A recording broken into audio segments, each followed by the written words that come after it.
65 years after the war. What significance does the 8th of May 1945 have today? In the interview, the historian Paul Nolte. Professor Nolte, 65 years after the end of World War II, can one now say that Germany is a nation like any other? I think in many respects one can say so. Germany has changed enormously since unification in 1989, 1990, and especially with the problem it's now having. It is much like many other nations. The idea of the old Federal Republic was much more like we are still something special made in Germany. That's or we are number one in the world again. And now I think nobody is really thinking that anymore because we're stuck with the same problems like all the other nations around us, with grave economic problems. Where has the economic miracle of West Germany gone? We're not officially leading a war, but we're nevertheless part of a war in Afghanistan. And so Germans have become much more modest. The new normality of Germany is a kind of modesty. Well, we'll come to all those economic problems in a short while. I just want to stick with history for a little second and put some questions to rest, questions that people have on these kinds of anniversaries. For instance, is it safe to assume that Nazism will never re-emerge again in Germany? I think that's pretty safe to say. I mean, you shouldn't bet in the future, on the future anyway, whether you're a historian or whoever else. But, well, the thing is that terrible things never return in the same form. So we should be very careful and attentive to what's happening. I think the major problem now in Germany is certainly one of trust in democracy. And that may still be a legacy of the German past. It may seem that Germans, despite the experience of 1933 to 1945, and despite their learning democracy in the West, they're not as used to democracy as the Western nations such as Britain or the United States or France are. We tend to connect our trust in democracy with our economic and material well-being, and that I think is that I think is a very dangerous thing. Not so much the return of Nazism.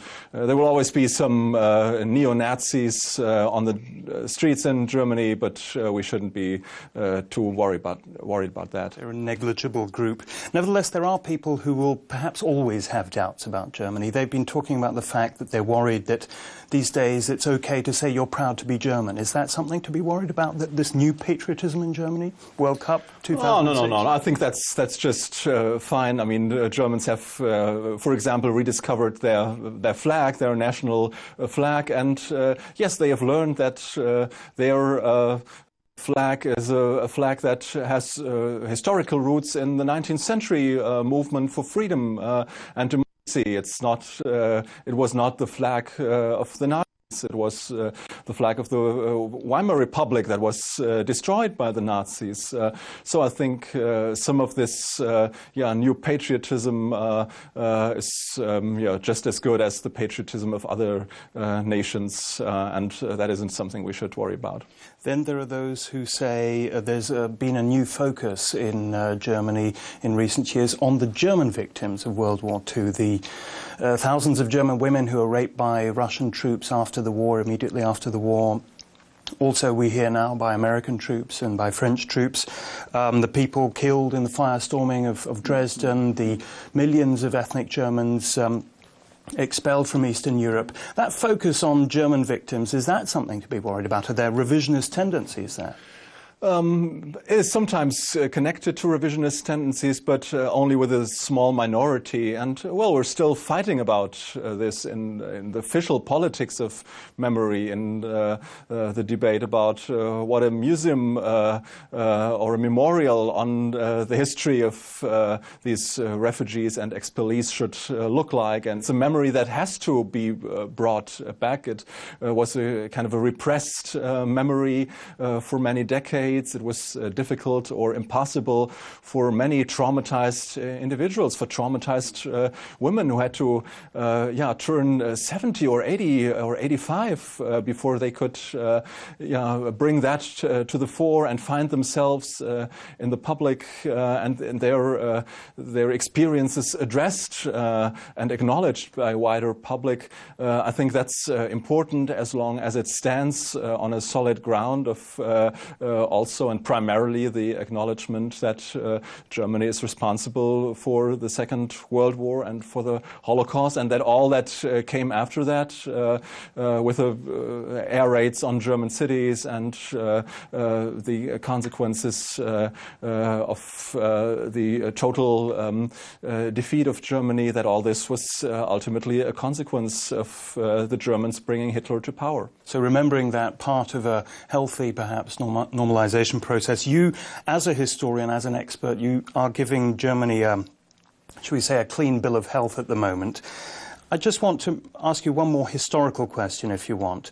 Looking back at post-war German history, what have been the answers that modern Germany has had to the Nazi catastrophe? What is the legacy in German politics of the Nazi catastrophe?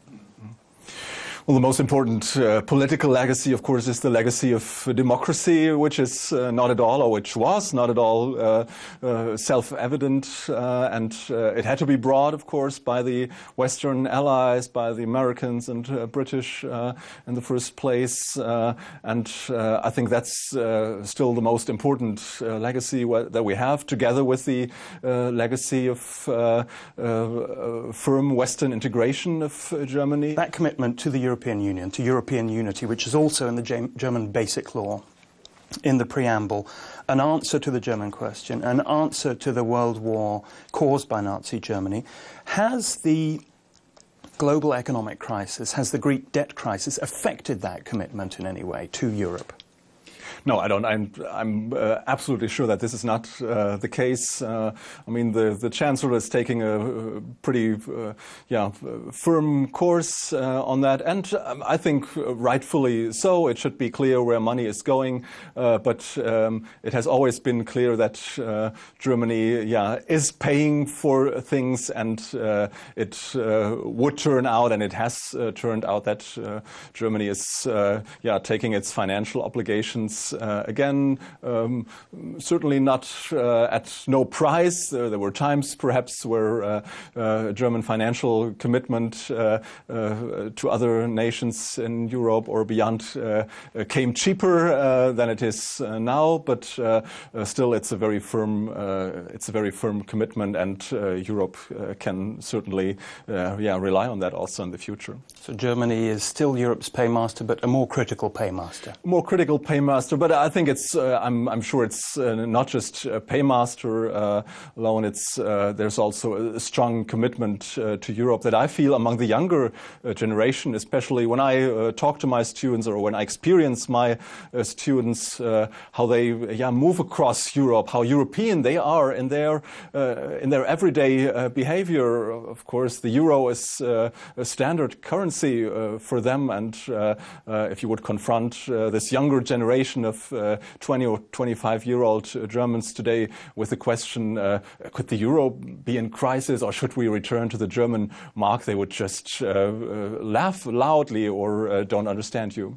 On that optimistic note, Professor Paul Nolte of Berlin's Free University, thank you very much for talking to us. Thank you very much.